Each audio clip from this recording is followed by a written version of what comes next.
बड़ी हैं, 1.5 वर्ष बड़ी हैं। और एक पक्ष कहा जाता है कि श्री किशोरी जी ठाकुर जी से 15 दिन छोटी हैं। तो किसी का प्रश्न आया, बोले महाराज जी 15 दिन आप छोटी बता रहे हैं किशोरी जी को, और हम बचपन से सुनते आए कि वो तो 1 साल बड़ी थी। दोनों भाव कहे गए हैं। अब आप ब्रजमंडल की कई बधाइयां सुनोगे, श्री राधा रानी के जन्माष्टमी की बधाइयां जब सुनोगे तो उन बधाइयों में ऐसा भाव आएगा कि जब किशोरी जी प्रकट भई तो किशोरी जी के बधाई उत्सव में श्री यशोदा मैया, नंद बाबा सब पधारे हैं, छोटे से लाल जी को लेकर के। उन बधाई भावों को जब आप सुनेंगे तो उनसे यह बात प्रमाणित होती है कि श्री किशोरी जी 15 दिन छोटी हैं। पर कई संत जनों की ऐसी आज्ञा है कि श्री किशोरी जी ठाकुर जी से 1 साल बड़ी हैं। पर हमारे ब्रज में अधिकतर श्री जी की बधाइयों में यह बात प्रमाणित होती है कि श्री किशोरी जी 15 दिन छोटी हैं लाल जी से। जन्माष्टमी के बाद की जो भाद्रपद की अष्टमी आ रही है उसमें उनका प्रादुर्भाव हो रहा है। तो इससे कोई ये विवाद का विषय नहीं है कि वो बड़ी हैं कि छोटी हैं।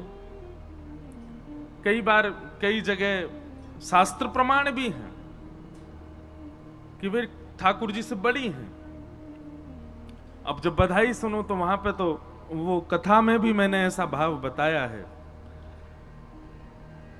गूंज ने कम कर दो भैया।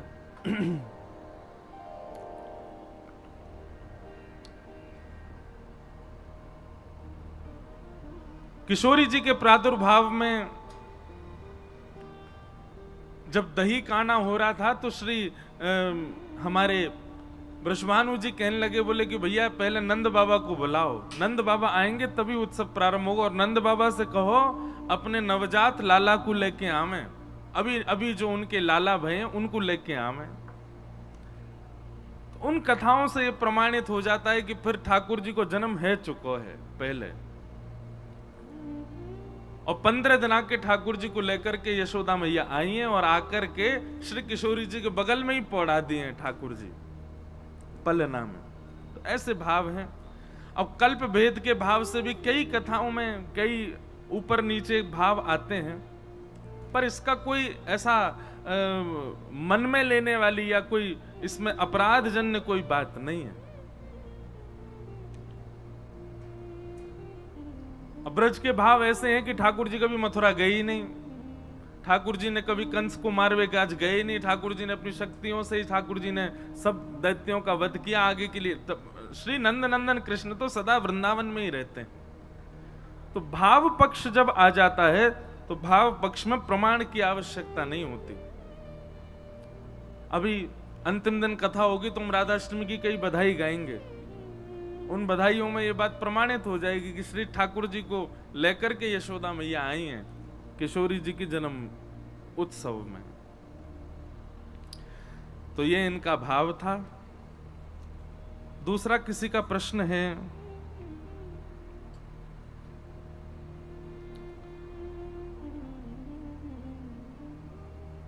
सत्य क्या है और सदा सत्य बोलो का मतलब क्या होता है?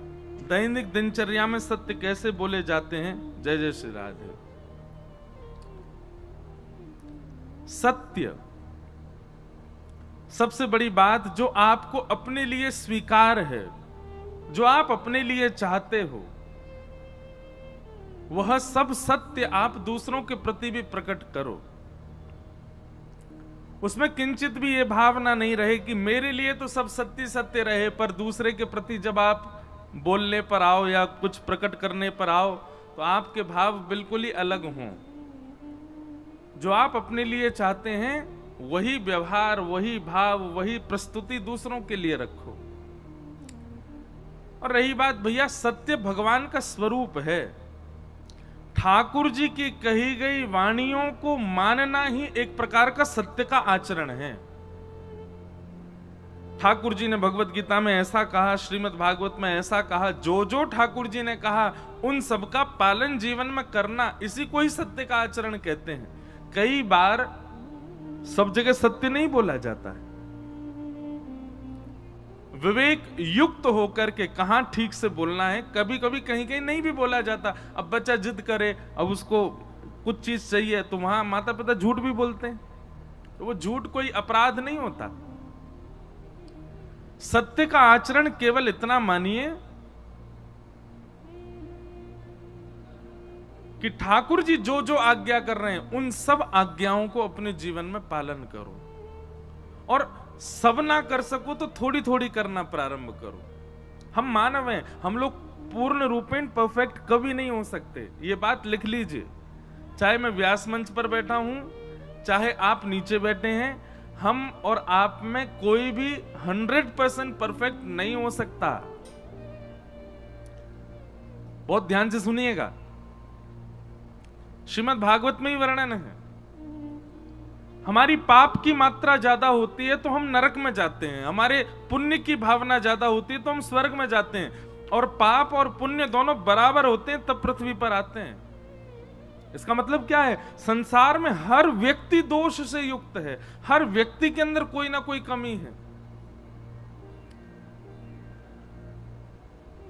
इसलिए आप पूर्ण रूपेण सत्य का आचरण कभी नहीं कर पाओगे, पर थोड़ा थोड़ा करो, नित्य करने का प्रयास करो। प्रयास ही करना चाहिए और प्रयास ही प्रधान होता है। भैया ने दियो मेरो एक प्रश्न उड़ गयो, अब वो राका जी आ जाओ, जल्दी दो जल्दी, ये उड़ गया यहां पर। तो इधर इधर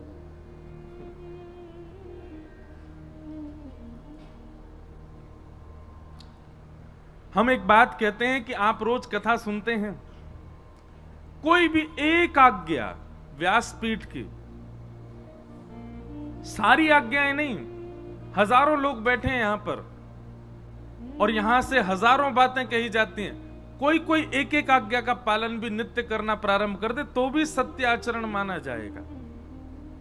संपूर्ण सत्य आचरण तो आप नहीं कर पाओगे। एक ही हुए, उन्हीं का नाम ही आज तक गाया जाता है, सत्यवादी हरिश्चंद्र हुए, एक ही हुए, सब नहीं हो सकते। इसलिए प्रयास करो कि जितना हो सके उतना करें, तो वही सत्य का आचरण है। ठाकुर जी जो जो कह रहे हैं उन बातों को मानना प्रारंभ करो और उनको जीवन में उतार करके अपने आचरण में लाओ।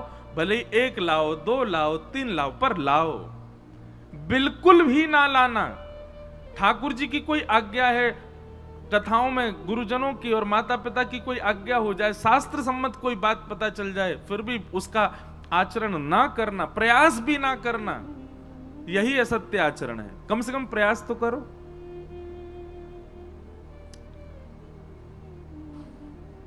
प्रयास अच्छा है, उपलब्धि मिले ना मिले इसकी कोई ज्यादा चिंता मत करो, प्रयास तो करो। तो यही सत्य के प्रति भाव है। फिर किन्हीं का भाव है कि हमारा आपसे कोई प्रश्न नहीं है, छोटी सी विनती, अगर हो सके तो पूरी कथा ब्रज भाषा में सुनाओ।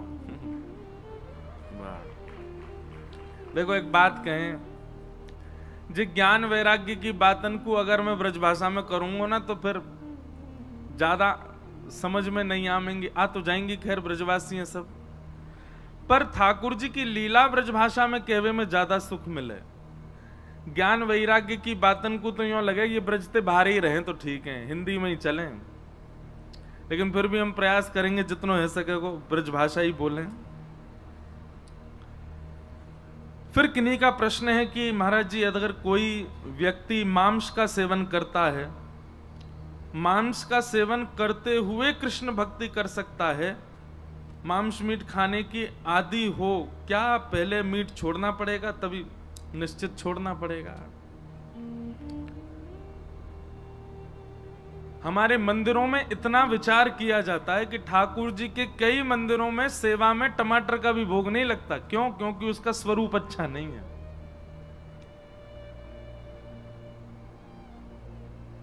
हमारे वल्लभ कुल संप्रदाय में सारे राग गाए जाते हैं, पर वल्लभ कुल में दरबारी राग नहीं गाया जाता। क्यों? क्योंकि दरबारी राग राजाओं के यहां गाया जाता था, दरबारों में गाया जाता है। इतना सूक्ष्म विचार करते हैं ठाकुर जी के प्रस्तुति में, सेवा में, भोग में, सामग्री में, सब चीज में इतना भाव रखा जाता है, तो फिर मानव शुद्ध क्यों ना हो? अरे कोई मांस भक्षण करता है तो निश्चित है उसके चित्त में कहीं ना कहीं क्रूर स्वभाव विद्यमान है, और क्रूर स्वभाव राक्षस का होता है, और राक्षस कभी ठाकुर जी को प्राप्त नहीं कर सकते। और एक बात हमारी बहुत ध्यान से सुनिए, किसी को पाने के लिए कुछ त्यागना पड़ता है। प्रेम का यह स्वरूप है। सर्वगुण संपन्न होकर के और सारी व्यवस्थाओं में रह करके अगर आप किसी को पाना चाह रहे हो तो वो प्रेम नहीं है। प्रेम में तो कुछ ना कुछ त्याग किया जाता है, तभी मिलता है। मैं कथाओं में कहा करता हूं कि जब ब्याह होता है तो पति अपनी पत्नी के अनुसार कई त्याग करता है जीवन में, कि भाई उसको ये प्रिय नहीं तो मैं ऐसा ना करूं। पत्नी अपने पति के लिए त्याग करती है, और पति पत्नी एक दूसरे के लिए ना भी करें तो पति पत्नी अपने बच्चों के लिए त्याग करते हैं, बच्चे माता पिता के लिए त्याग करते हैं। मांस तो बहुत ऊंची कोटि की बात हो गई, यहां तो प्याज लहसुन तक का त्याग कर देते हैं। अरे हमारे यहां तो शास्त्रों में इतना भी वर्णन है कि ठाकुर जी को भोग लगाने के बाद जब आप पाओ और आपको तब अनुभव हो कि भाई सब्जी में तो नमक ही कम रह गया और दाल में तो मिर्च ज्यादा पड़ गई, तो उसके बाद यदि आप सुधार कर रहे हो तो भी अपराध माना जाएगा। ठाकुर जी ने जैसो पायो वैसे ही पाओ, उसको सुधारो नहीं। उसमें ऊपर से नमक नींबू, अब लोग चटपने के लिए सब करते हैं, पर ठाकुर जी को जैसी वस्तु धराई गई वैसी स्वीकार। और रही बात ये जो जिनका भी ये प्रश्न है, भगवान करे कि कम से कम ये ब्रजवासी तो नहीं हो जो ये मांस खा रहे हैं। नहीं, प्रश्न करने वाले तो ब्रजवासी लग रहे हैं, क्योंकि उन्होंने ऊपर ही लिखा महाराज जी श्री राधे श्री हरिवंश, तो वो तो अच्छे ही होंगे। पर जिनके लिए भी ये प्रश्न कर रहे हैं वो निश्चित है कि भगवान करे कि वो ब्रजवासी ना हो, क्योंकि ब्रजवासी होते हुए अगर मांस भक्षण कर रहे हैं तो ये तो बहुत बड़े दुर्भाग्य की बात है।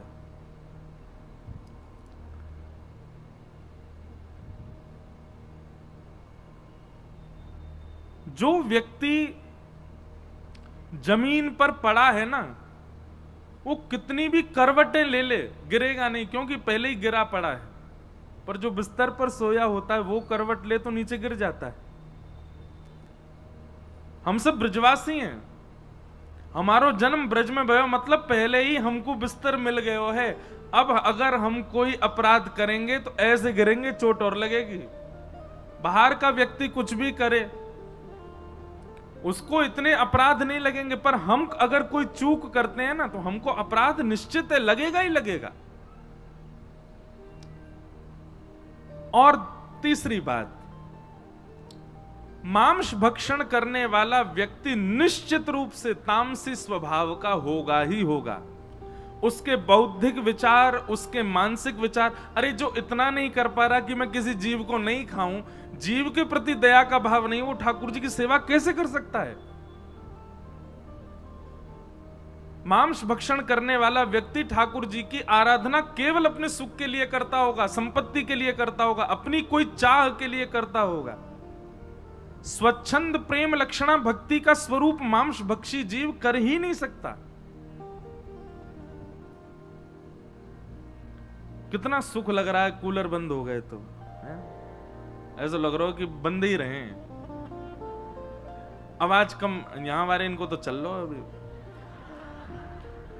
क्योंकि आवाज थोड़ी कम हो गई ना, हमको थोड़ा जोर लगा के बोलना पड़ रहा है, लेकिन ठीक है।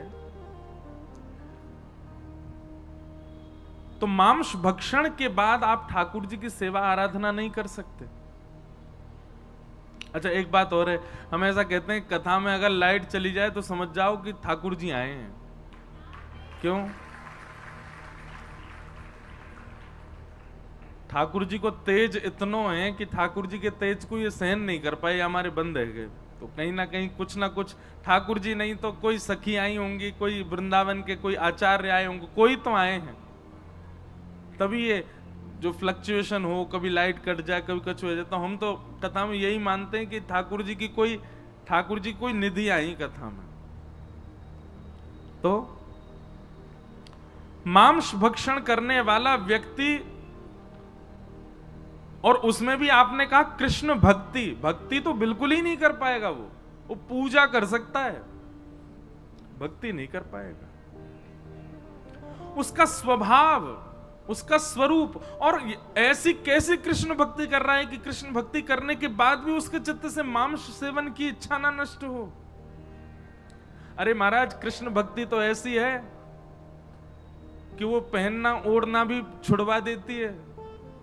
कृष्ण भक्ति तो ऐसी है रातों की नींद उड़ा देती है। कृष्ण भक्ति तो ऐसी है कि जीव के चटोरेपन, नेत्रों के दर्शन, कानों के सुंदर संगीत सुनने की इच्छा, ये सब धीरे धीरे सम होती चली जाती है। कृष्ण भक्ति हमारे जीवन में आई है, इसका प्रमाण क्या है? आप अंतर्मुखी होते चले जाओगे। बाहरी संसार की योजनाएं, बाहरी संसार की वस्तुओं में ज्यादा मन नहीं लगेगा आपका। मांस भक्षण तो राम राम राम, ये तो बहुत दूर की बात है। ये कैसे हो सकता है? इसलिए अगर कोई ऐसे व्यक्ति हैं जो मांस भक्षण करते हैं और ठाकुर जी की आराधना करना चाहते हैं, उनसे कहो सबसे पहले तो तामसी वस्तु का त्याग करें।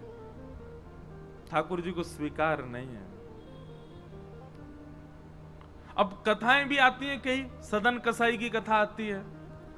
एक भक्त की और मैं कथा सुनाया करता हूं, वो भी मांस भक्षी तो था, पर गुरु कृपा से, संत जनों की कृपा से, वैष्णवों की कृपा से कृष्ण मिल गए। पर जब कृष्ण मिले, जब भक्ति में आए तो सब छोड़ दिया, सब त्याग दिया। कथा के बीच में क्रम बनेगा तो मैं सुनाऊंगा उनकी कथा। मांस छोड़ना जरूरी है, बहुत ज्यादा जरूरी है। तामसी वस्तु, देखो प्याज लहसुन खाने से तो फिर भी पाप कम लगता नहीं है वैसे तो, लेकिन मांस खाने से तो पाप ही लग जाता है। आपने किसी जीव को खा लिया, कैसे स्वीकार्य हो जाएगी ये बात? तो इसलिए कम से कम कृष्ण भक्ति का चित्त में यदि भावना उत्पन्न हो रही है कि हम कृष्ण भक्त बने, तो मांस तो त्यागना पड़ेगा और धीरे धीरे तामसी हर वस्तु का त्याग करना पड़ेगा। फिर अगला प्रश्न किन्हीं का है।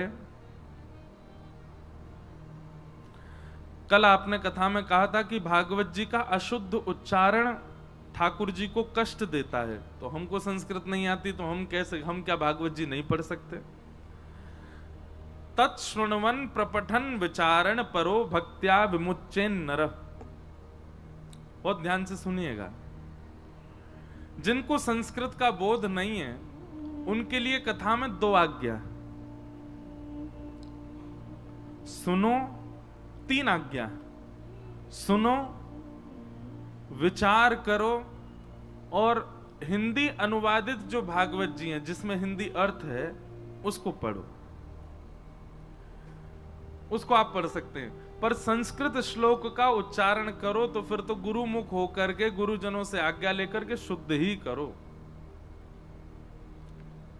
नहीं तो भागवत जी के पाठ से भी ज्यादा लाभदायी होती है भागवत जी का श्रवण, और श्रवण से भी ज्यादा लाभदायी होता है जो सुना उसका निरध्यासन, उसका विचार, उसका चिंतन। एक बात बताएं, आपने भोजन किया तो भोजन के बाद में ऐसी शास्त्रों की आज्ञा है कि भोजनांते सतपदम गच्छेत। भोजन के बाद में 100 कदम तो कम से कम चलना चाहिए उस भोजन को पचाने के लिए। भोजन हम कितनी देर में कर लेते हैं? ज्यादा से ज्यादा 8 मिनट में हमारा भोजन संपन्न हो जाता है। 8 मिनट के भोजन के पश्चात 100 कदम चलने की आज्ञा करते हैं। 4 घंटे का आप लोग भोजन कर रहे हो, एक प्रकार से ज्ञान को ग्रहण कर रहे हो, तो इसके बाद में कितनी देर आपको पचाने के लिए चाहिए होना चाहिए? एक दिन की कथा 4 घंटा आपने ज्ञान ग्रहण किया, कम से कम उसका कम से कम नहीं तो 5 से 6 घंटे का चिंतन होना चाहिए। आज एक एक वाक्य जो भी व्यासपीठ से महाराज जी कह रहे थे, उसका क्या अर्थ निकलेगा, उसका क्या भाव बनेगा, उसके पीछे उद्देश्य क्या है, उसका चिंतन करो। चिंतन यदि नहीं होगा ना, तो आप जीवन में उतार नहीं पाओगे, सुनने तक सीमित रह जाएगी बात। तो इसलिए अगर आप पाठ नहीं कर सकते संस्कृत में, तो कथा सुनो, कथा का चिंतन करो। और पाठ करने का बहुत ही मन है तो फिर हिंदी अनुवादित पढ़ो, लेकिन वो पाठ नहीं माना जाएगा, वो केवल और केवल सामान्य अध्ययन स्वाध्याय माना जाएगा।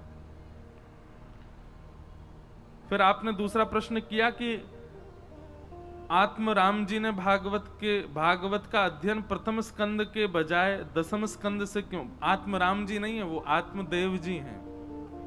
श्रीमद् भागवत के महात्म जो कथा आती है वो आत्मदेव जी, आत्मराम नहीं है। उन्होंने दसम स्कंद से पाठ प्रारंभ किया, दसम, एकादश, द्वादश, और फिर उसके बाद में पुनः 1 से प्रारंभ करके 10 तक, ऐसा उन्होंने पाठ किया, ऐसा भागवत जी में वर्णन है। क्यों किया? क्योंकि आत्मदेव जी का मन बहुत व्यथित था अपने पुत्र को लेकर के, और व्यथित हृदय की वजह से वो उस समय ऐसा कुछ चाह रहे थे जिससे कि उनके चित्त को परम शांति मिले, परम सुख की प्राप्ति हो। और श्रीमद् भागवत में परम शांत, परम सुख, परम आनंद प्रदायन तो तब होता है जब ठाकुर जी प्रकट होते हैं, और वो दसम स्कंद में होते हैं। तो इसलिए श्री आत्मदेव जी ने अपने हृदय को पहले शांत करने के लिए, क्योंकि अशांत हृदय को यदि ज्ञान प्रदान करोगे तो अशांत हृदय और ज्यादा व्यथित हो जाएगा, स्वीकार नहीं कर पाएगा। इसलिए आत्मदेव जी ने पहले नंदोत्सव की कथा को पढ़ा, कृष्ण लीला को सुना। कृष्ण लीला नंदोत्सव सुनकर के मन में प्रसन्नता उत्पन्न हो गई, आनंदता उत्पन्न हो गई। जब वे आनंद में भर गए, तब दसम, एकादश, द्वादश, 3 स्कंद बाद के करके फिर प्रथम से लेकर के नवम तक का पाठ किया। इसलिए आत्मदेव जी ने पहले दसम स्कंद का पाठ किया। फिर आपका तीसरा प्रश्न है, महाराज जी अगर कथा में आने का बहुत मन हो तो क्या हम माता पिता से झूठ बोल करके या बिना बताए आ सकते हैं, क्योंकि वे आज्ञा नहीं देते?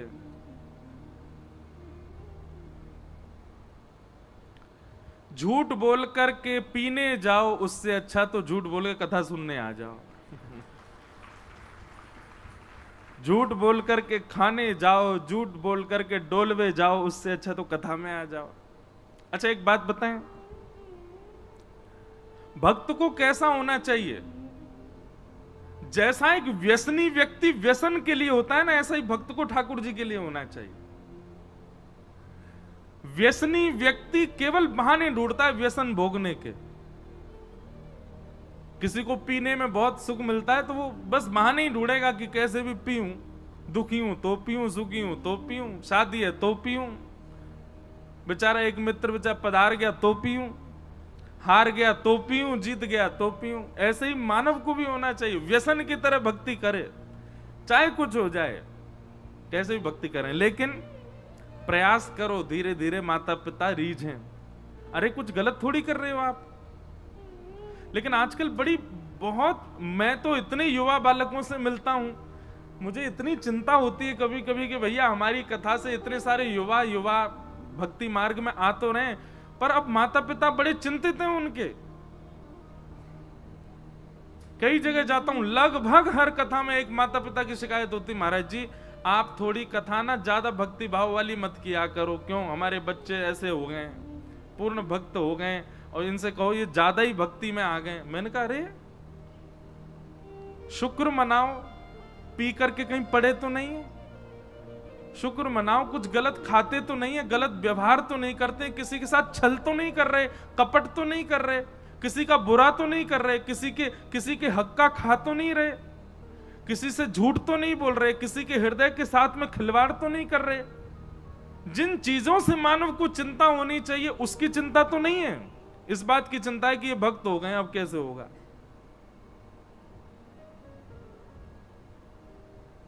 क्षमा कीजिएगा, अगर आपको इस बात की चिंता है, माता पिताओं को बोल रहे हैं, इस बात की चिंता है कि हमारा बालक भक्त हो गया, अब कैसे चलेगा, तो निश्चित ही आपके ऊपर कलयुग का बहुत बड़ा प्रभाव है। इसीलिए ऐसी सुगम स्थिति में भी आपको अपने बालक की चिंता कैसे हो सकती है? लोग बात कहते हैं कि थोड़ा बहुत महाराज जी आज के परिवेश में भी रहना चाहिए ना, आज के अनुरूप भी रहना चाहिए, कलयुग के प्रभाव से भी थोड़ा प्रभावित होना चाहिए। एक बात ध्यानपूर्वक सुनिएगा, ये थोड़ा प्रभाव और कम प्रभाव और ज्यादा प्रभाव नहीं होता, दो ही होते हैं, या तो पूरा प्रभाव या फिर बिल्कुल नहीं। ये थोड़ा इधर थोड़ा उधर ये वाला काम नहीं चलता है यहां पे। कभी कभी पी लेते हैं, वैसे तो हम खूब भगते हैं, कभी कभी चल जाता है काम। ये कभी कभी वाला, ये थोड़ा थोड़ा और कम वाला काम नहीं होता है यहां पे। अगर कलयुग का प्रभाव होगा तो तनिक से भी अधिक हो जाएगा। आपने एक जगह भी कलयुग को स्वीकार किया तो पूरा पूरा कलयुग आपके पास आएगा, पूरे परिवार के साथ आएगा। इसलिए यदि कोई वैष्णव भाव में आ रहा है तो आप चिंतित मत होइए। और दूसरी बात हमारी बहुत ध्यान से सुनिएगा, वैष्णव भाव में आप अपनी इच्छा से नहीं आते, बच्चे अपनी इच्छा से नहीं आते, किसी वक्ता के सुनाने से नहीं आते। हम तो हजारों लाखों लोगों को कथा सुना रहे हैं, सभी वैष्णव क्यों नहीं हो रहे? हजारों लोगों में से गिनती के 4 या 5 बालक वैष्णव बन रहे हैं। इसका मतलब क्या है? वो अपनी इच्छा से वैष्णव नहीं बने, मेरी कथा सुन के वैष्णव नहीं बने, आपकी इच्छा से वैष्णव नहीं बने। किशोरी जी चाहती हैं वही वैष्णव बनता है, ठाकुर जी जिसको स्वीकार करते हैं वही वैष्णव मार्ग में आता है। रावण सब जानता था, सारे वेद पुराण सब पता थे उसको, संस्कृतज्ञ था, महादेव का रोज अभिषेक करता था, सब कुछ जानते हुए वैष्णव नहीं बन पाया। और वहीं जटायु जो एक मानव भी नहीं है, एक पक्षी के स्वरूप में है, लेकिन राम जी ने स्वीकार किया, बन गया वैष्णव। ठाकुर जी ने अपने हाथ से उसका अंतिम संस्कार किया। तो ये बात कहीं लिख लीजिए, हम तो खूब कथा में कहते हैं, एक बार भी यदि ठाकुर जी आपको प्रिय लग गए हैं, एक बार भी ठाकुर जी की कथा में 1 मिनट भी आपका मन लग गया है, भगवान का संकीर्तन कोई बढ़िया लग गया है, किसी भी रूप से वृंदावन वासी आपको प्रिय लग गए हैं, ठाकुर जी का प्रसाद प्रिय लग गया है, तो बस ये समझ जाना वो आपको प्रिय नहीं लगा है, उस समय ठाकुर जी को आप प्रिय लग गए हो, आप ठाकुर जी को भा गए हो, इसीलिए आपके चित्त में ऐसा भाव आ रहा है। तो भैया माता पिताओं से हमारी हाथ जोड़ के प्रार्थना, बच्चों की बिगड़े ना इसकी चिंता करो। हमारे बच्चे भक्त बन रहे हैं इसकी चिंता मत करो, कथा सुनने जा रहे हैं इसकी चिंता मत करो।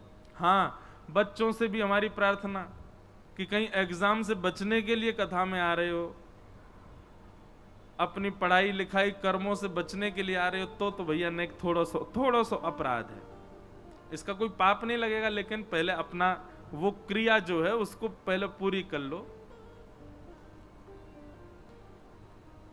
तो माता पिता से झूठ बोल के कथा में आ सकते हैं, कोई दिक्कत नहीं, पर प्रयास करना कि धीरे धीरे वो मान जाएं। फिर एक महाराज जी आपसे छोटी सी विनती कि श्री यमुना जी के विषय में थोड़ा वर्णन करें कथा में। निश्चित करेंगे, यमुना जी का जब भाव आएगा तो फिर यमुना जी के बारे में खूब सुंदर व्याख्या करने का प्रयास करेंगे, जो जो हमारे आचार्य चरणों ने वर्णन की है। फिर किन्हीं का प्रश्न है कि भगवान ने अर्जुन को ही अपना सखा क्यों चुना? युधिष्ठिर धर्मराज हैं, भीष्म पितामह ज्ञानी हैं, सूरवीर थे, नकुल सहदेव और बाकी भीम भी सब योग्य थे, पर अर्जुन को ही क्यों चुना? आज बताएंगे कथा में, आज महाभारत का प्रसंग आएगा कथा में, तब इस बात को हम सुनाएंगे कि भगवान ने अर्जुन को ही क्यों स्वीकार किया। अच्छा, एक बात और है कि अर्जुन से भी श्रेष्ठ एक और मित्र है भगवान का, उसका नाम क्या है? उद्धव। अर्जुन के बारे में पूरी दुनिया जानती है कि अर्जुन भगवान का प्रिय मित्र है, पर अर्जुन से भी अति प्रिय ठाकुर जी को उद्धव है। इस विषय में हम आज महाभारत का थोड़ा प्रसंग आएगा तब चर्चा करेंगे। बोलो वृंदावन बिहारी लाल की जय। कल हम आप सब लोगों ने श्रवण किया कि किस प्रकार शौनक आदि ऋषियों के प्रश्नों के उत्तर में भगवान सूत जी कथा सुना रहे हैं, और सूत जी कथा सुनाते हुए भगवान के अवतारों का वर्णन करते हैं। अवतारों के वर्णन के पश्चात सूत जी ने भागवत जी की रचना कैसे हुई इस विषय को बताया। बहुत ध्यानपूर्वक सुनिएगा सब लोग।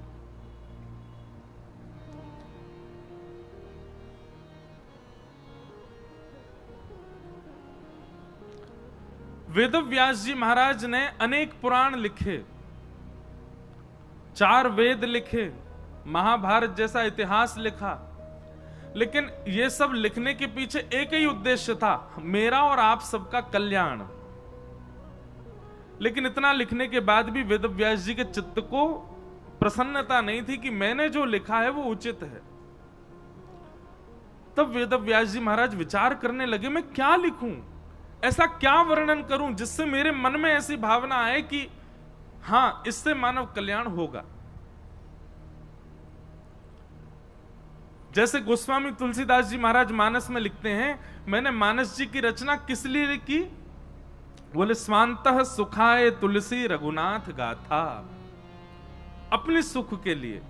क्योंकि यह बात निश्चित है, जब आप सार्वलौकिक सुख की बात करते हैं उस समय यदि आप अपने क्रिया से स्वयं प्रसन्न नहीं हो तो सार्वलौकिक प्रसन्नता नहीं हो सकती, सर्वजन्य प्रसन्नता नहीं हो सकती। अब जैसे सामान्य सी बात है, माताएं बहनें यहां बहुत संख्या में बैठी हैं, जब आप प्रसाद बनाते हैं, भोग बनाते हैं घर में, यदि भोग बनाते समय आपका मन प्रसन्न नहीं है, मसाले कितने भी डाल लो, भोग स्वादिष्ट बनेगा नहीं। और यदि प्रसन्न भाव में आप प्रसाद बनाओगी, सामान्य से खिचड़ी बनाओ, केवल नमक नींबू और सामान्य सी खिचड़ी बना दो, कोई ज्यादा मसाले नहीं, लेकिन खूब प्रसन्नता में बनाओ, खूब आनंद में बनाओ। 2 ही चीज होंगी, या तो बहुत अच्छी बनेगी या जल जाएगी। बहुत प्रसन्नता में 2 ही काम होते हैं, या तो बने ही नहीं पाएगी या फिर बहुत बढ़िया बनेगी। वेदव्यास जी महाराज रचनाएं तो कर रहे हैं मानव कल्याण के लिए, लेकिन अपनी रचना से स्वयं ही प्रसन्न नहीं थे। इतने सारे ग्रंथ, कितने ग्रंथ लिखे वेदव्यास जी ने? अनेक हैं, लेकिन कुछ सुनो। 17 महापुराण, 18 उपपुराण, ऋग्वेद, यजुर्वेद, सामवेद, अथर्ववेद, ये सब लिखते चले गए। महाभारत आदि ग्रंथ सब वेदव्यास जी ने लिखे, लेकिन मन को शांति नहीं थी। तब वहां नारद जी का आगमन हुआ, और नारद जी महाराज भ्रमण करते हुए आए, वेदव्यास जी से पूछा, आप क्यों इतने अशांत बैठे हैं, क्या बात है? तब नारद जी को बताया, देखो कितनी पोथी लिख दी मैंने, मेरा मन शांति ही नहीं हो रहा। जिनको भी अपनी क्रिया से, अपने कर्म से, अपने काम से, अपने स्वभाव से, अपनी दिनचर्या से, अपने जीवन से अशांति का अनुभव हो रहा हो, बहुत ध्यान से सुनना। नारद जी सूत्र बता रहे हैं। इतना सब कुछ लिख दिया फिर भी मेरा मन अशांत है। नारद जी महाराज बोले, क्षमा करना व्यास जी, आप बहुत विद्वान हैं, आपने जितने भी ग्रंथ लिखे उन ग्रंथों में सब कुछ वर्णन किया है, पर एक चीज की कमी है। क्या? बोले जैसे हलवाई बढ़िया कोई लड्डू बनावे, कोई खीर बनावे, दूध डाल दे, चावल डाल दे, उसमें केसर डाल दे, थोड़ी पीस करके इलायची डाल दे, और सुगंधी के लिए गुलाब जल डाल दे, सब कुछ मिला दे, लेकिन शक्कर ना डाले तो? मिठाई का कितना भी रूप सुंदर बना हो, नवरत्न डाल दिए हो, लेकिन शक्कर ना डाले तो वो मिठाई किस काम की? ऐसे ही सब्जी बन जाए लेकिन नमक ना डालें तो? लवण बिना बहु व्यंजन जैसे, भक्तिहीन नर सोह ही कैसे। बिना नमक के सब्जी का स्वाद नहीं होता, बिना शक्कर के मिठाई का स्वाद नहीं होता, वो मिठाई कहलाएगी नहीं फिर। ठीक वैसे ही वेद व्यास जी, आपने जितने भी ग्रंथ लिखे हैं ना, सब में ज्ञान है, वैराग्य है, सब कूट कूट करके भरा है, पर एक वस्तु नहीं है। क्या? प्रेम।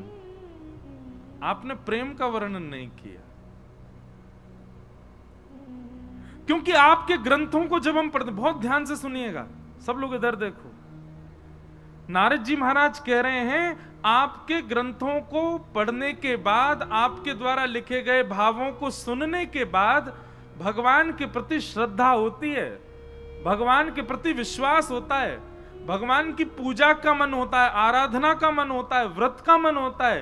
पर आपके किसी भी ग्रंथ को पढ़ने के बाद ठाकुर जी से प्रेम नहीं होता।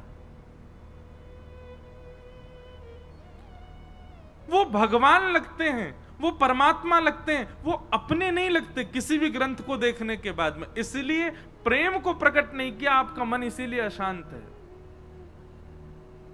व्यास जी, यदि आप चाहते हैं कि आपके चित्त को शांति मिले, ठौर मिले, तो ऐसी कोई रचना करो जिसको सुनने के बाद, जिसको पढ़ने के बाद, जिसके अध्ययन के बाद सुनने पढ़ने वाला व्यक्ति, बोलने वाला व्यक्ति भगवान को भगवान ना मान करके, परमात्मा को परमात्मा ना मान करके अपना कोई माने, ये मेरे हैं, उनके प्रति प्रेम प्रकट करे। चार पुरुषार्थ होते हैं, धर्म, अर्थ, काम और मोक्ष।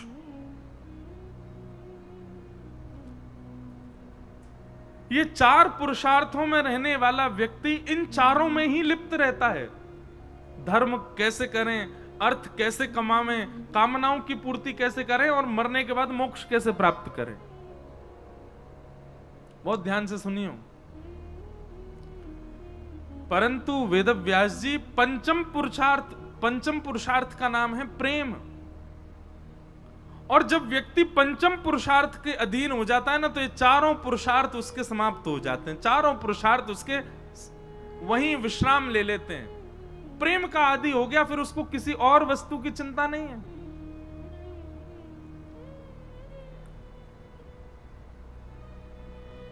मीराबाई प्रेम की अधिकारी हो गई, और जब प्रेम के मार्ग में इतनी आगे बढ़ गई, तो उनके लिए फिर कोई नियम नहीं, उनके लिए कोई धर्म नहीं, उनके लिए कोई शास्त्र नहीं, उनके लिए किसी भी प्रकार का कोई आज्ञा नहीं थी। वो सब चीज से परे हो गई। अब देखा जाए तो माता पिता को छोड़ करके रहना, विवाह होने के बाद भी ससुराल से परे रहना, ये सब शास्त्र विरुद्ध है। लेकिन मीराबाई की प्रेम की स्थिति इतनी ऊंची पहुंच चुकी है कि अब उनके लिए कोई नियम नहीं है।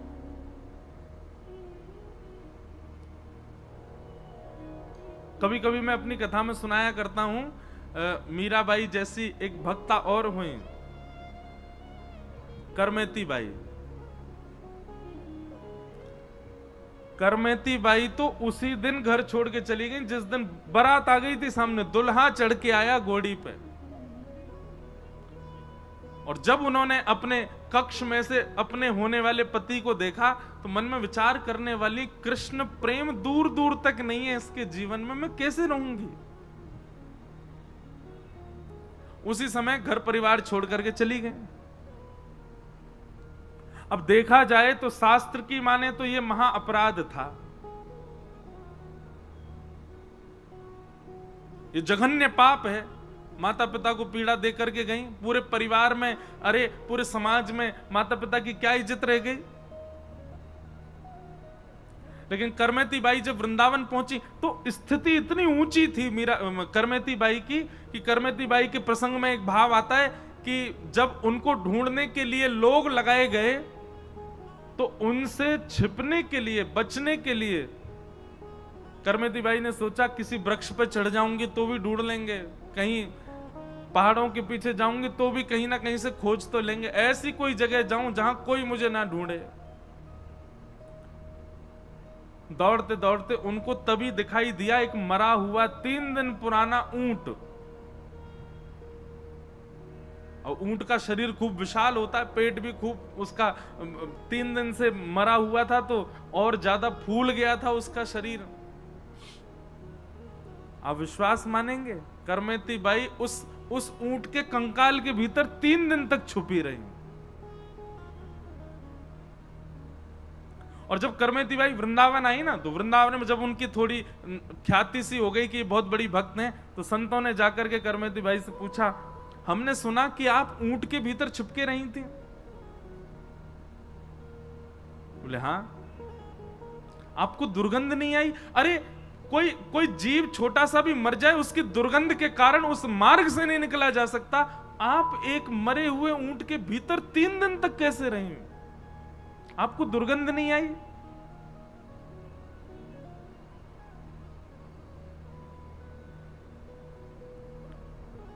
करमेती बाई का उत्तर बहुत सुंदर था।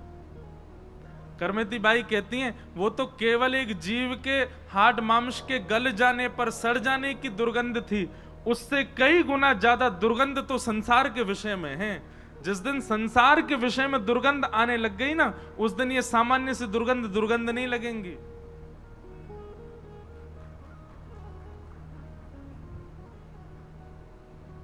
अभी संसार में हमको बहुत सुगंधी लगती है और छिड़की भी जा रही है पीछे।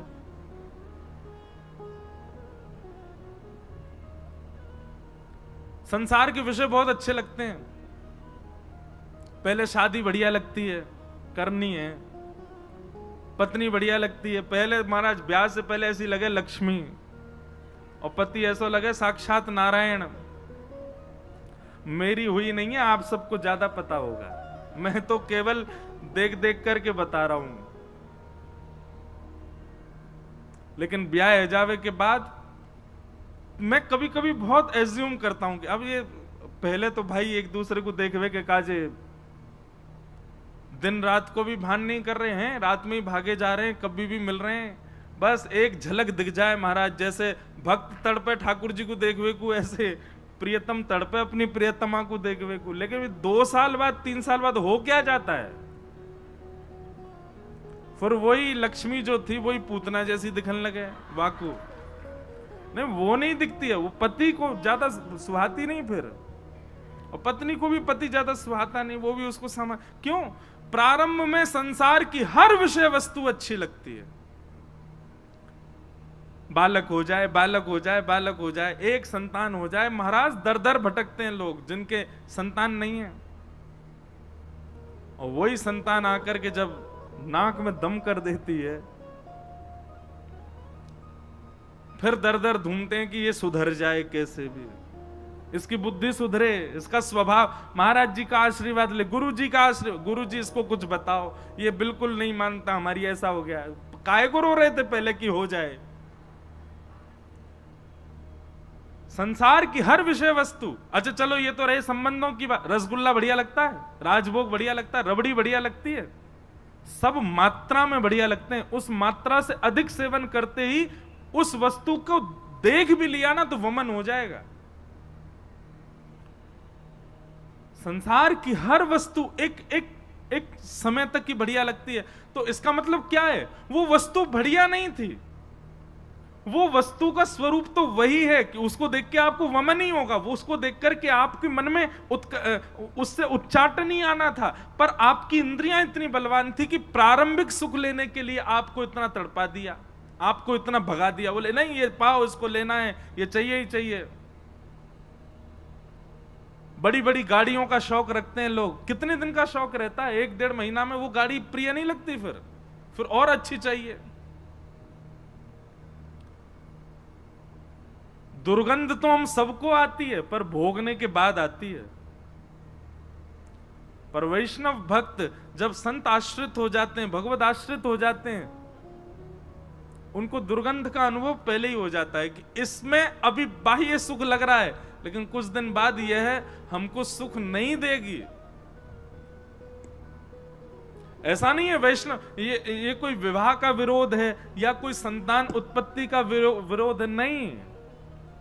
ये तो सम है, ये तो सब करते हैं, भक्त भी करते हैं। पर इसके अलावा भी कई संसार के ऐसे भोग हैं, वो बड़े सुगंधी युक्त लगते हैं, पर वो होते नहीं हैं। करमेती बाई ने वही कहा, बोले जिस दिन संसार के विषय की दुर्गंध सूंघ लोगे उस दिन ये सामान्य जीव की मरे हुए की दुर्गंध आपको दुर्गंध नहीं लगेगी। और करमेती बाई वृंदावन आके रहने लगी तो उनके पिताजी आए। पिताजी को पता था एक ही जगह मिलेगी, वृंदावन में ही मिलेगी। वृंदावन में ढूंढते ढूंढते पूछा कहाँ है, तो पता चला यमुना जी के तट पर कुटिया बना करके ठाकुर जी की सेवा करती हैं और वहीं बैठ करके भजन कर रही हैं करमेती बाई। पिताजी जब गए तो जाकर के करमेती बाई से मिले और कहा, बेटा तूने एक बार भी नहीं सोचा कि तेरे पिता की क्या स्थिति होगी? पूरे समाज में नाक कट गई मेरी, एक बार भी तूने ये चिंतन नहीं किया कि मैं अपने माता पिता को किस स्थिति में छोड़ करके जा रही हूं, उनकी नाक कटवा करके जा रही हूं।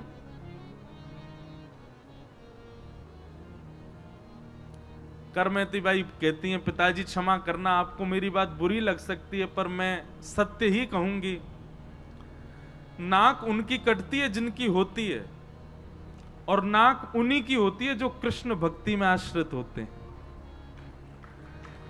संसार में आए, 10 इंद्रियां प्राप्त कर ली, मानव तन प्राप्त कर लिया, और उसके बाद भी कृष्ण भक्ति में अग्रसित होकर के उनकी प्राप्ति नहीं करी तो मानेंगे कि हमारी नाक कट गई। पृथ्वी पर आए, मानव बन गए, बोलने के लिए स्वर मिला, देखने के लिए आंख मिली, सुनने के लिए कान मिले, करताल बजाने के लिए हाथ मिले, प्रदक्षिणा के लिए पैर मिले, फिर भी इतनी सब व्यवस्थाओं के बाद भी कृष्ण नहीं मिले, तब समझेंगे कि हमारी नाक कटी। इस संसार में फंसने से और संसार से निवृत्त होने से कौन सी नाक बचती है और कौन सी नाक कटती है पिताजी? तब उनके पिताजी को लगा कि ये स्थिति सामान्य नहीं है, करमेती बाई की ऊंची स्थिति है। तो भैया जब प्रेम की स्थिति आती है ना, क्षमा करना, कोई आजकल का व्यक्ति इस कथा को सुनकर के ये कदम ना उठा ले। हमको बहुत सोच समझ के बोलना पड़ता है। बोलेगा महाराज जी ने करमेती बाई की बात, हम भी ऐसे ही करेंगे। ब्याह फाइनल कर लो, सब फाइनल कर लो, ज्यादा ना ब्याह वही देना पर्चा में लगे, इंद्रेश जी कथा में सुना था तो अब हम छोड़ छाड़ के जा रहे हैं, ऐसा मत कर देना। ये बात इसलिए बताई गई है कि करमेती की स्थिति, मीराबाई की स्थिति तो देखो वो किस लेवल पर है। उस स्थिति में हम अभी नहीं आ सकते। और मुझे ऐसा लगता है हम चाहे कितनी कथा कर लें, 3-3 महीना घर नहीं आते हम लौट के। अभी भी कथा के बहाने से घर आए हैं, नहीं तो कथा के अलावा तो घर रहना ही नहीं हो पाता है। इतनी कथाएं कर रहे हैं पर इसके बावजूद भी व्यास मंच पर बैठ करके कह रहे हैं कि मीराबाई जैसी, सूरदास जैसी, तुलसीदास जैसी, करमेती बाई जैसी स्थिति अब होना असंभव है, नहीं हो सकती। हम केवल कथा सुन लें और अपने जीवन में थोड़ा थोड़ा उतार लें, थोड़ा ही थोड़ा उतार लें, इतना ही हम कर सकते हैं, इससे ज्यादा नहीं हो पाएगा हमसे। कलयुग अपनी चरम स्थिति पर आ चुका है अब, लेकिन फिर भी बहुत बढ़िया समय में है हम लोग। हमारे आने वाली पीढ़ी वो तो और भी खतरनाक समय देखने वाली है। हमारा और हमारी एज ग्रुप के लोगों का बुढ़ापा बहुत खतरनाक होगा, क्योंकि बच्चे और आजकल की जो जनरेशन है वो इतनी ज्यादा विचित्र होने वाली है आगे चल करके। जो अभी वयोवृद्ध यहां बैठे हैं बहुत बढ़िया जीवन देख करके जा रहे हैं, जाना तो सबको ही है, पर हमारा कभी कभी लगता है वृद्धावस्था बहुत खतरनाक जाने वाली है, समय बहुत व्यथित करने वाला है।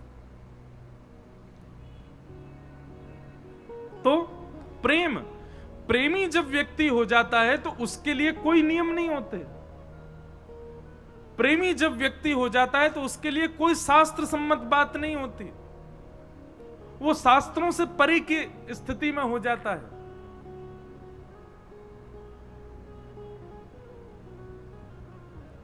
नारद जी महाराज कहते हैं, हे व्यास जी, आपने सब कुछ लिखा अपने ग्रंथों में, पर ऐसा कुछ भी वर्णन नहीं किया जिसको सुनकर के मानव को ठाकुर जी से प्रेम हो। इसलिए आपका मन व्यथित है। कृपा करके अब ऐसा कुछ लिखो जिसको सुनकर के परमात्मा से, पर ब्रह्म से, उस जगत नियंता जगदाधार से प्रेम हो सके। वेदव्यास जी बोले कैसे लिखूं? बोले चिंतन करो, और चिंतन करने के बाद में ठाकुर जी के प्रेम स्वरूप का चिंतन करो, ऐश्वर्य स्वरूप नहीं। शंख चक्र गदा पद्मधारी अपना सुदर्शन चक्र चलाते हैं, महाराज ऐसे महाभारत युद्ध लड़वाते हैं, बीच में खड़े होकर के ज्ञान देने लग जाते हैं, विराट रूप में प्रकट हो जाते हैं, एक साथ 16,108 पत्नियों के साथ 16,108 रूप धारण करके रहते हैं। ये सब बातें ठाकुर जी के ऐश्वर्य की हैं, ऐश्वर्य की बातें नहीं, ठाकुर जी के स्वभाव की बातें, ठाकुर जी के प्रेम की बातों का चिंतन करो और उसका वर्णन करो, तब आपके चित्त को शांति मिलेगी। तब वेदव्यास जी ध्यानस्थ हुए, और ध्यानस्थ होने के उपरांत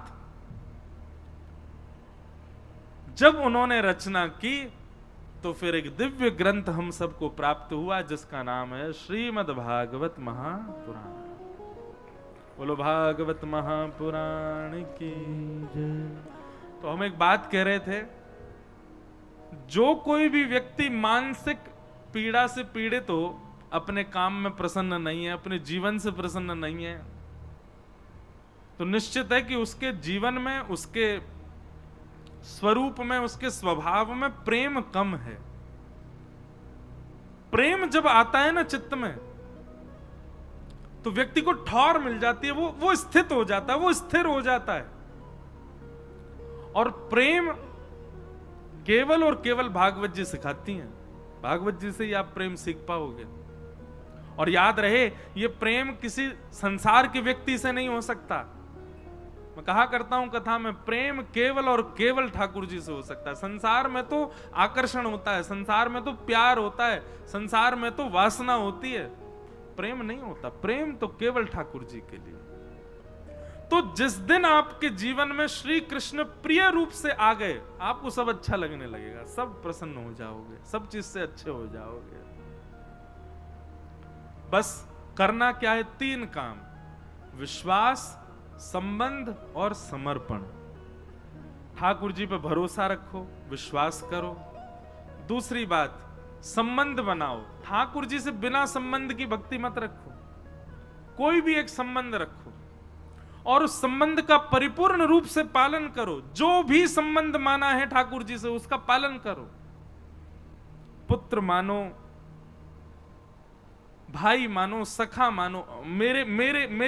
मेरी दृष्टि में 2 संबंध सबसे अच्छे, या तो गुरु का या फिर सखा। व्यक्ति को संवारने और बिगाड़ने के ये दो ही मार्ग होते हैं। गुरु संवारता है और सखा संवारता भी है, सखा बिगाड़ता भी है। अच्छा सखा होगा तो संवारेगा और बुरा सखा होगा तो बिगाड़ भी देगा। लेकिन सखा और गुरु के रूप में यदि ठाकुर जी हैं तो निश्चित है कि आपका संबंध सुदृढ़ होगा, ठाकुर जी संभाल लेंगे। इसलिए आज ही विश्वास, संबंध और समर्पण, इन 3 कामों को करो। ठाकुर जी विश्वास करो, दूसरी बात संबंध बनाओ, और तीसरी बात समर्पण, समर्पित हो जाओ।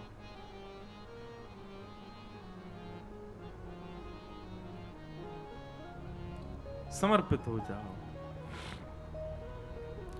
तो इस प्रकार श्रीमद् भागवत जी की रचना श्री वेदव्यास जी महाराज ने की, और इसी भाव को जान करके वेदव्यास जी ने भागवत की रचना की। मन में बड़ा आनंद हुआ, मन में एक ठौर मिल गई। अब लग रहा है कि हां, मैंने कुछ निर्माण किया जिससे मानव कल्याण होगा। फिर वेदव्यास जी ने वही भागवत की कथा को अपने पुत्र सुखदेव जी को प्रदान किया, और उन्हीं सुखदेव जी ने यही भागवत की गाथा परीक्षित जी को आकर के सुनाई है। अब यहां प्रश्न उठता है कि परीक्षित जी कौन हैं, और परीक्षित कौन है, इसी प्रश्न में ही अब महाभारत की कथा प्रारंभ हो जाती है। बोलो वृंदावन बिहारी लाल की। तो भागवत जी की रचना क्यों हुई? प्रेम। प्रेमः पुरर्थो महान। प्रेम प्रधान ग्रंथ है श्रीमद् भागवत। प्रेम करना सिखाती है भागवत जी की कथा। सबसे ऊंची प्रेम सगाई, सबसे ऊंची प्रेम सगाई है दुर्योधन की मेवा त्यागी, दुर्योधन की मेवा त्यागी, दुर्योधन की मेवा त्यागी, दुर्योधन की मेवा त्यागी, साक विदुर घर खाई, सबसे ऊंची प्रेम सगाई, सबसे ऊंची प्रेम सगाई, सबसे ऊंची प्रेम सगाई, सबसे ऊंची प्रेम सगाई, दुर्योधन की मेवा त्यागी, दुर्योधन की मेवा त्यागी, दुर्योधन की मेवा त्यागी, दुर्योधन की मेवा त्यागी, हे साक विदुर घर खाई, सबसे ऊंची प्रेम सगाई, सबसे ऊंची प्रेम सगाई, सबसे ऊंची प्रेम सगाई, सबसे ऊंची प्रेम। बोलो वृंदावन बिहारी लाल की।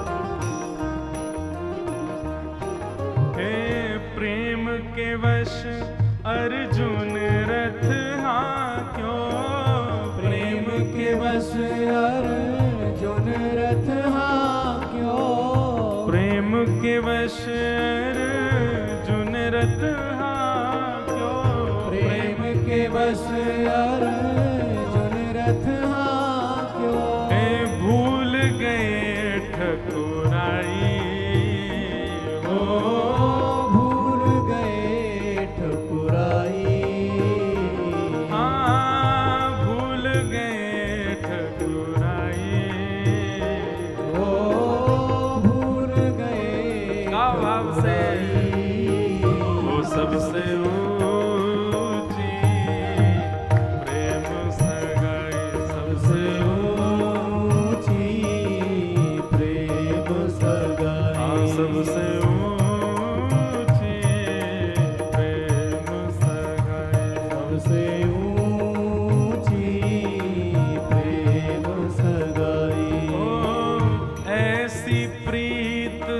बढ़ी वृंदावन, ऐसी प्रीत बढ़ी वृंदावन, ऐसी प्रीत बनी वृंदावन, ऐसी प्रीत बढ़ी वृंदावन, गोपियन रास रचाई,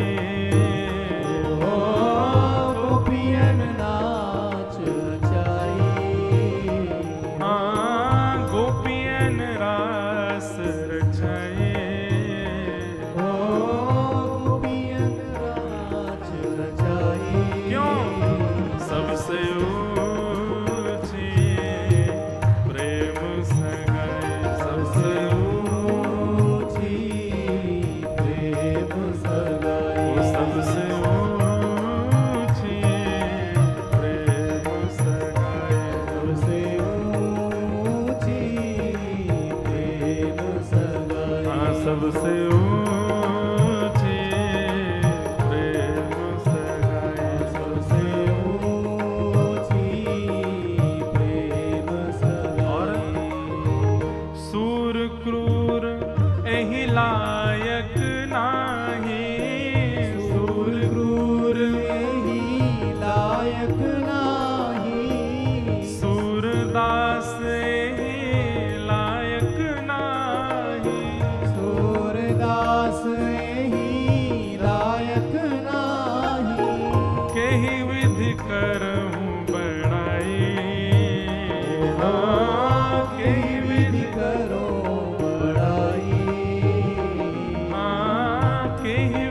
करहूं बढ़ाई, आके ही विधि करूं बढ़ाई। वो सबसे ऊंची प्रेम सगाई, सबसे ऊंची प्रेम सगाई। सबसे ऊंची प्रेम सगाई, सबसे ऊंची प्रेम सगाई। सबसे ऊंची प्रेम सगाई, सबसे ऊंची प्रेम सगाई। सबसे ऊंची प्रेम सगाई, सबसे ऊंची प्रेम सगाई। पूरी कृष्ण लीला का दर्शन करो। ज्ञान प्रधान नहीं है, ज्ञान है पर प्रधान नहीं है। वैराग्य है पर वैराग्य प्रधान नहीं है। भक्ति है, योग है, सब है, पर प्रधान केवल एक वस्तु है, प्रेम। और क्षमा करें, हम सब ब्रजवासी हैं भैया, हम पे और कछु ना आवे। हम सबंसों ठाकुर जी की प्रीति यही मारे सबसे ज्यादा है। केवल 11 वर्ष 56 दिन की लीला है ठाकुर जी की ब्रजमंडल की, लेकिन पूरे विश्व पे भारी पड़े। काय को? पूरी कृष्ण लीला पे भारी पड़े हमारे ब्रज की लीला। काय को? क्योंकि प्रेम प्रधान है। तो भैया ठाकुर जी की सेवा में, ठाकुर जी की लीला में, ठाकुर जी के नित्य ध्यान में कोई आपसे दोष बने, कोई अपराध बने, कोई भाव रखो मत रखो, पर एक चीज को भाव रखो कि प्रेम प्रधान रखो। प्रेम होगो कोई अपराध नहीं बनेगो। प्रेम भाव को प्रधान रखो। ठाकुर जी की ये वृंदावन बिहारी लाल क्यों प्रकट भये? स्वामी श्री हरदास जी के प्रेम के वश प्रकट भये। हितरिवंश महाप्रभु के प्रेम से प्रसन्न है करके श्री राधा वल्लभ लाल जी वृंदावन पधारे। हितरिवंश महाप्रभु के अनन्य सेवक श्री हरिराम व्यास जी के प्रेम से प्रसन्न है कि जुगल किशोर जी प्रकट भये। गोस्वामी श्री गोपाल भट्ट गोस्वामी जी के प्रेम से, शालिग्राम से श्री राधारमण जी प्रकट भये। सबने अपने प्रेम से प्रकट किया ठाकुर जी को। प्रेम प्रधान। और वो प्रेम सिखावे कौन? श्रीमद् भागवत की कथा। इसलिए यहां ज्ञान लेवे के काजे, वैराग्य लेवे के काजे आप सब नहीं हो, ये सब सुनवे के काजे हो, थोड़ा थोड़ा जीवन में छिड़काव करवे के काजे हो, पर मूल रूप से तो प्रेम की शिक्षा लेवे के काजे बैठे हो कथा में। प्रेम। ऐसी भागवत जी की कथा का निर्माण किया। श्रीमद् भागवत को निर्माण करके अपने पुत्र सुखदेव जी को प्रदान किया। सुखदेव जी ने वही भागवत की कथा परीक्षित को सुनाई और यहां सूक्ष्म महाभारत का प्रसंग सुनाया गया। सौनकादि ऋषियों ने प्रश्न किया, बोले महाराज ये परीक्षित कौन है, इनके बारे में हमको विस्तार से बताओ। इनको 7